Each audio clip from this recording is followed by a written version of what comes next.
Student standard 12th English medium subject BA chapter number 5 staffing. पिछले lecture में हमने introduction और मीनिंग देखा था स्टाफिंग के। आज हम कैरेक्टरिस्टिक्स की बात करते हैं। ओके, कैरेक्टरिस्टिक्स में फर्स्ट पॉइंट क्या दिया हुआ है देख लेते हैं। इम्पॉर्टेंट फंक्शन ऑफ मैनेजमेंट, ये भी प्लानिंग एंड ऑर्गेनाइजिंग की तरह एक इम्पॉर्टेंट फंक्शन है। Staffing is one of the most important function of management like planning, organizing, directing, coordinating and controlling।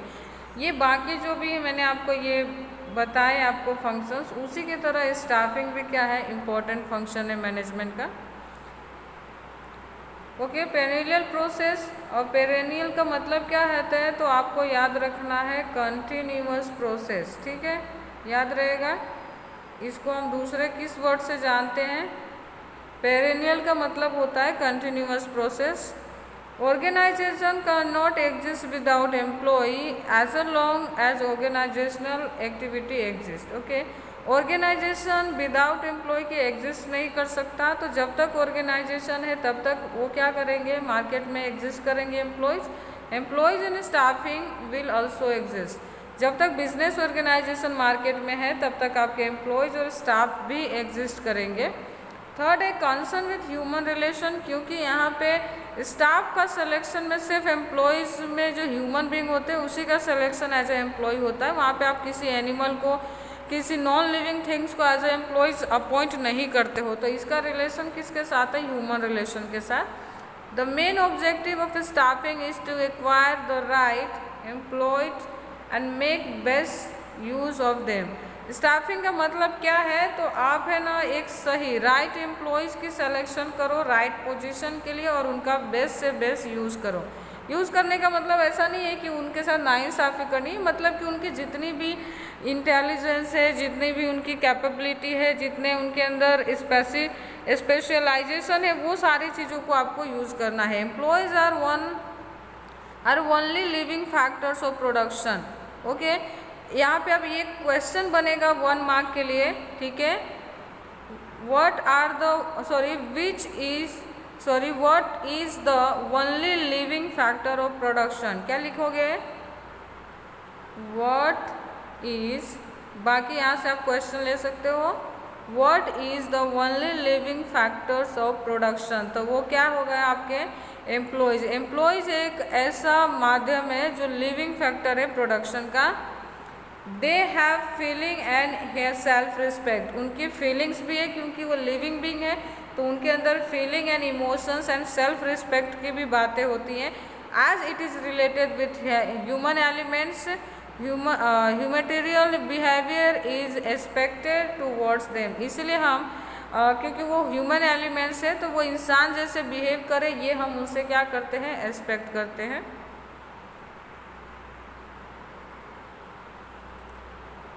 Next है staffing is a dynamic process. Because of proper staffing all activities of organisation become dynamic, यानी सभी process सही time पे सही तरीके से हो जाता है।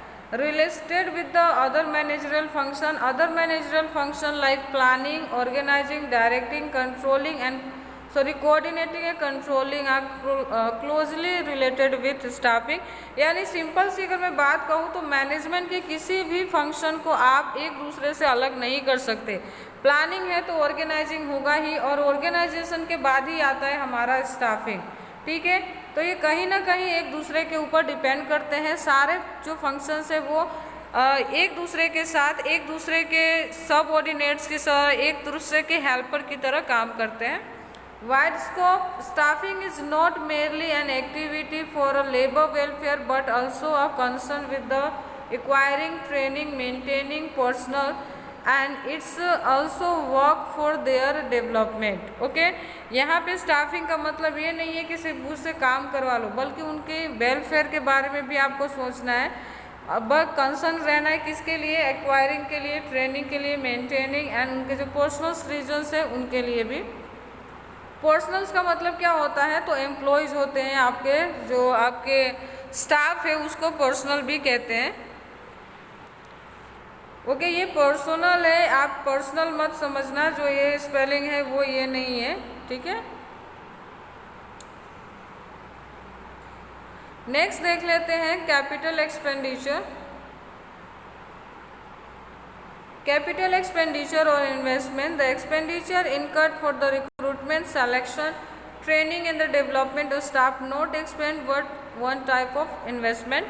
ओके, कैपिटल इन्वेस्टमेंट की बात करें एक्सपेंडिचर, क्योंकि स्टाफ में रिक्रूट करना, उसको सेलेक्ट करना, ट्रेनिंग, डेवलपमेंट, ये सारे एक्सपेंसिव प्रोसीजर है जिसमें फॉर्म और ऑर्गेनाइजेशन के काफ़ी पैसे जाता है, लेकिन इसको आप एक्सपेंस ना मान के इन्वेस्टमेंट मानो, क्योंकि ये आपको आने वाले भविष्य में हेल्पफुल होने वाले हैं। नेक्स्ट देख लेते हैं इम्पोर्टेंस क्या है स्टाफिंग का। Okay, importance, staffing occupy an important place in the process of management. Management process में स्टाफिंग एक बहुत इंपॉर्टेंट जगह रखता है अपना। As more industries have develop the importance of staffing also increase. जिस तरह से हमारा इंडस्ट्रियल एरिया डेवलप हो रहा है, उसकी डेवलपमेंट हो रही है, उसी तरह से ना स्टाफिंग की जो वैल्यू है वो बढ़ता जा रहा है। एनी ऑर्गेनाइजेशन विद, ओके, बहुत इंपॉर्टेंट क्वेश्चन आ रहा है, प्लीज़ नोट डाउन कर लेना इसको। Any organisation without staff like a mere skeleton. Okay, कोई भी ऑर्गेनाइजेशन बिना स्टाफ के सिर्फ क्या होता है, मेयर स्केलेटन होता है, यानी बॉडी नहीं, बॉडी तो है पर सिर्फ उसमें हार्ट पिंजर होता है। जिस तरह से अगर हमारे शरीर में से हमारे सोल को, हमारे जो जिसको हम कहते हैं हमारे स्किन से, ये सारी चीज़ें निकाल दो तो वो सिर्फ क्या बच जाता है, एक स्केलेटन बच जाता है। सेम है, अगर ऑर्गेनाइजेशन के अंदर से अगर आप स्टाफ को निकाल दो तो वो किसके साथ कंपेयर हो जाएगा, तो मेयर स्केलेटन की तरह, यानी सिर्फ एक अस्थि पिंजर के अलावा कुछ भी नहीं रहेगा। नेक्स्ट आता है inanimate machines can increase production but employ can give better result. Okay, machine आपको प्रोडक्शन करके दे सकता है, लेकिन एक एम्प्लॉय जैसा फैक्टर है जो आपको बेटर रिजल्ट ला के दे सकता है। In comparison to other factor of production in future of a business enterprise depend much on staff। अगर हम बाकी फैक्टर ऑफ प्रोडक्शन की कंपैरिजन स्टाफिंग के साथ करें तो स्टाफिंग एक ऐसा फैक्ट है जो कि आपको है ना फ्यूचर में भी आपके लिए बेनिफिशियल साबित हो सकता है। Staffing is not living only the living factor of production, जिसके बारे में हमने ऑलरेडी ऊपर बात कर ली थी। ओके, ये क्वेश्चन सच में आप ध्यान रखना। ओके, व्हाट इज ऑर्गेनाइजेशन, क्या लिखोगे, क्वेश्चन होगा what is organisation without staffing. Okay, तो इसका आंसर क्या आएगा, तो मेयर स्केलेटन। ओके, याद रहेगा ना। चलो देखते हैं आगे कितना याद रखते हो आप। Personnel can not considered as a physical resources because they are feeling, self respect, intelligent, understanding and different skills. Personnel यानी जो एम्प्लॉयज़ की, आपके स्टाफ की बात कर रहे हैं, तो ये फिजिकल रिसोर्स नहीं है, ठीक है। ये क्या है, क्योंकि ये इसको हम रिसोर्सेस नहीं मान सकते, क्योंकि इनके अंदर फीलिंग होता है, सेल्फ रिस्पेक्ट की बात होती है, इंटेलिजेंट होते हैं, अंडरस्टैंडिंग होते हैं, और सबसे अच्छी बात कि इन सब के अंदर कुछ ना कुछ डिफरेंट स्किल्स होते हैं। तो ये हमारे बिजनेस के लिए फ़ायदेमंद है, तो इसको आप रिसोर्स की तरह नहीं, ह्यूमन बींग की तरह ही ट्रीट करो तो अच्छा रहेगा। यहाँ देख लेते हैं personal, an expert has rightly said, एक एक्सपर्ट ने क्या बात कही एकदम सही, mind your man, man will mind everything for you. Okay, इसका मतलब समझ रहे हो क्या है, मैन, माइंड योर मैन, आप अपने एम्प्लॉयज़ का ध्यान रखो और आपका एम्प्लॉयज़ बाकी सभी चीज़ों का ध्यान आपके लिए रखेंगे। एम्प्लॉय जो ह्यूमन बींग होता है ना, वो इतना इमोशनल होता है ना कि अगर आप है ना उसके लिए कुछ भी अच्छा करोगे ना और उसके अंदर इंसानियत होगी ना, तो वो आपके लिए वैसे 100 अच्छाइयाँ करके देगा। तो क्या करो, आप अपने एम्प्लॉयज़ का ध्यान रखो, एम्प्लॉयज़ बाकी सारी चीज़ों का ध्यान आपके लिए रखेंगे। Following points to be clarify importance of staffing. यहाँ पे स्टाफिंग के कुछ पॉइंट्स दिए गए हैं जिससे इसका इम्पोर्टेंस पता चलेगा आपको। Driving force, contented and efficient staff is a driving force of organisation. किसी भी बिजनेस के लिए, किसी भी फर्म के लिए उसका स्टाफ ड्राइविंग फोर्स होता है। Only an efficient staff can accomplish objective of a business along with the other factor of production. Employ सिर्फ आपके स्टाफ वो फैक्ट है, वो फैक्टर्स है जो आपके बिजनेस को ऑब्जेक्टिव को पूरा भी करता है, साथ में बाकी फैक्टर ऑफ प्रोडक्शन का यूज़ करके। Dynamic activity staffing infuses dynamic into the business and performance all activities of a business. ठीक है, ये बाकी जो हमारे बिजनेस के एक्टिविटीज़ है उसको भी परफॉर्म करता है। Important for the other functional of management, other managerial function like coordinating, directing, controlling, planning etcetera can not succeed without proper staffing. जब तक आप प्रॉपर स्टाफिंग ना कर लो, ये सारे चीज़ें होने के बावजूद आप अपने बिजनेस को सक्सेसफुल नहीं बना सकते। Limbs of a business enterprise, planning occupy the place of a brain of a human being body while staffing is a like limb of enterprise। जिस तरह से प्लानिंग को बिजनेस का क्या माना जाता है, brain, same as human body को यानी स्टाफिंग को क्या माना जाता है, ऑर्गेनाइजेशन के लिम्स यानी हाथ है, पैर। ठीक है, तो ये आपको याद रखना है। ये क्वेश्चन कैसे पूछेंगे, तो ये planning is a brain of business, then what is staffing, तो स्टाफिंग क्या रहेगा, तो लिम्स है उसके, मीन्स के हाथ पैर की बात करिए।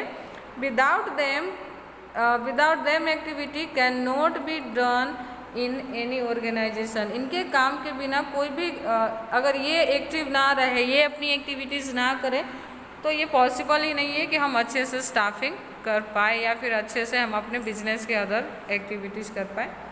जॉब सेटिस्फेक्शन अमॉन्ग स्टाफ, आपके यहाँ जो काम कर रहे हैं ना, ये बहुत ज़रूरी है कि वो आपके यहाँ के एनवायरनमेंट से सेटिस्फाई हो, उनको जो सैलरी आप प्रोवाइड कर रहे हो उससे सेटिस्फाई हो, आप उनको जो कंफर्ट जोन प्रोवाइड कर रहे हो उससे वो सेटिस्फाई हो, तो ये उनका सेटिस्फेक्शन बहुत ज़रूरी है। Due to staffing the complain and the problem of employees can understood and speedily solution is possible. अगर प्रॉपर स्टाफिंग होना तो एम्प्लॉयज़ को जो प्रॉब्लम हो रही है उसको आप समझ भी सकते हो और उसके जल्द से जल्द सॉल्व भी कर सकते हो। Proper planning and distribution of work create feeling of job satisfaction among employ. Proper planning और डिस्ट्रीब्यूशन, अगर प्लानिंग सही से किए हो और काम का डिस्ट्रीब्यूशन सही से कर रहे हो तो एम्प्लॉयज़ के बीच में क्या होगा, जॉब सेटिस्फेक्शन मिलेंगे। नेक्स्ट है harmony in relation, staffing create environment of satisfaction among employees. एक अच्छी स्टाफिंग एम्प्लॉयज़ के बीच में क्या करता है, एनवायरनमेंट से सेटिस्फेक्शन दिलाता है। It help the